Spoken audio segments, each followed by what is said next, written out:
Sahabat, mari kita simak sejarah Gunung Semeru dan siapa pendaki pertama kali yang mendaki Gunung Semeru. Gunung Semeru secara administratif termasuk dalam wilayah dua kabupaten, yakni Kabupaten Malang dan Kabupaten Lumajang, Provinsi Jawa Timur.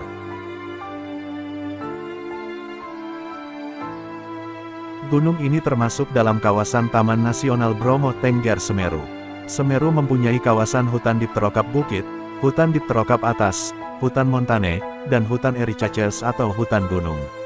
Posisi geografis Semeru terletak antara 8 derajat 06 LS dan 112 derajat 55 BT.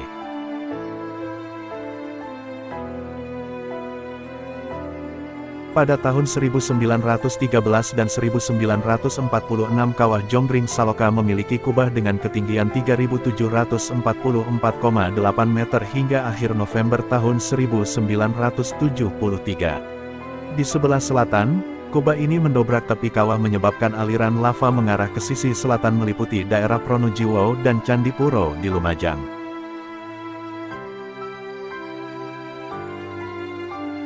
Sahabat, dialah orang Eropa pertama yang mendaki gunung ini adalah Kliknet dan Winnie Brigita, 1838, seorang ahli geologi berkebangsaan Belanda.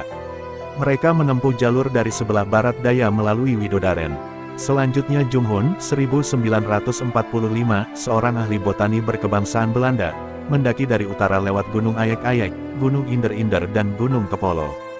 Pada tahun 1911, Van Gogh dan Hay melalui lereng utara dan setelah 1945 umumnya pendakian dilakukan lewat lereng utara melalui Ranupani dan Ranukumbolo hingga saat ini.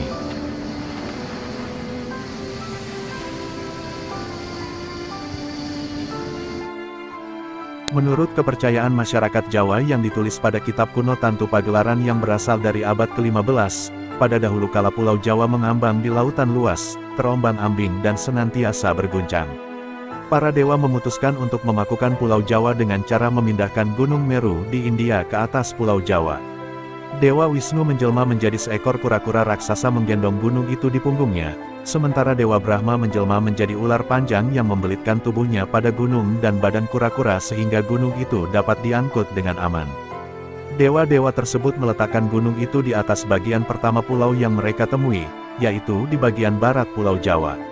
Tetapi berat gunung itu mengakibatkan ujung pulau bagian timur terangkat ke atas.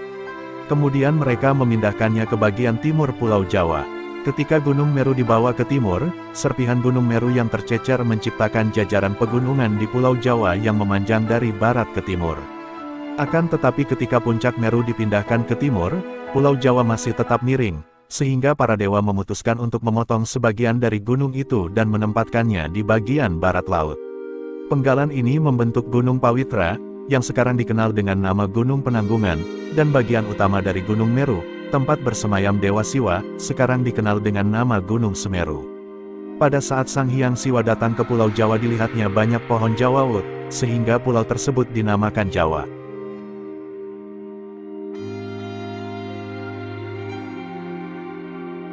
Lingkungan geografis Pulau Jawa dan Bali memang cocok dengan lambang-lambang agama Hindu.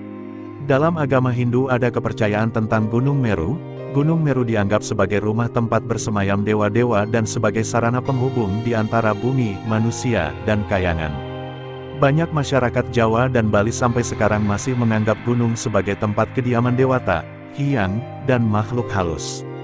Menurut orang Bali, Gunung Mahameru dipercayai sebagai Bapa Gunung Agung di Bali dan dihormati oleh masyarakat Bali. Upacara sesaji kepada para dewa-dewa Gunung Mahameru dilakukan oleh orang Bali. Betapapun upacara tersebut hanya dilakukan setiap 8-12 tahun sekali hanya pada waktu orang menerima suara gaib dari Dewa Gunung Mahameru. Selain upacara sesaji itu orang Bali sering datang ke daerah Gua Widodaren untuk mendapat tirta suci. Di puncak Gunung Semeru, Puncak Mahameru, pendaki disarankan untuk tidak menuju Kawah Jonggring Saloko. Juga dilarang mendaki dari sisi sebelah selatan, karena adanya gas beracun dan aliran lahar. Gas beracun ini dikenal dengan sebutan wedus gembel, bahasa Jawa yang berarti kambing gimbal, yakni kambing yang berbulu seperti rambut gimbal oleh penduduk setempat. Suhu di puncak Mahameru berkisar 4-10 derajat Celcius. pada puncak musim kemarau -0 derajat Celcius, dan dijumpai kristal-kristal es.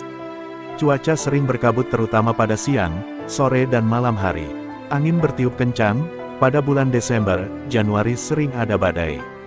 Terjadi letusan wedus gembel setiap 15-30 menit pada puncak Gunung Semeru yang masih aktif. Pada November tahun 1997, Gunung Semeru meletus sebanyak 2.990 kali. Siang hari arah angin menuju puncak, untuk itu hindari datang siang hari di puncak, karena gas beracun dan letusan mengarah ke puncak. Letusan berupa asap putih, kelabu sampai hitam dengan tinggi letusan 300-800 meter.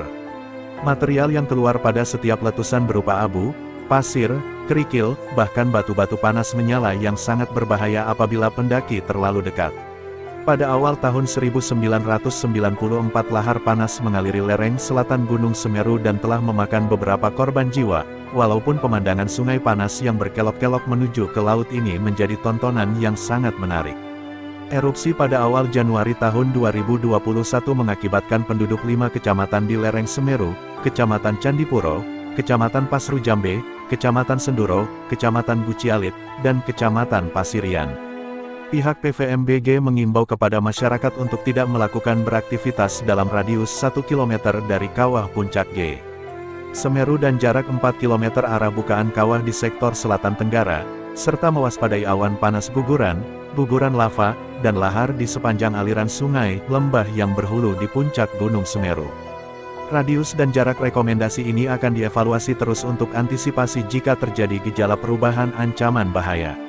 Suhokgi, salah seorang tokoh aktivis Indonesia dan mahasiswa Fakultas Sastra Universitas Indonesia, meninggal di Gunung Semeru pada tahun 1969 akibat menghirup asap beracun di Gunung Semeru. Dia meninggal bersama rekannya, Ithan dan Fantari Lubis.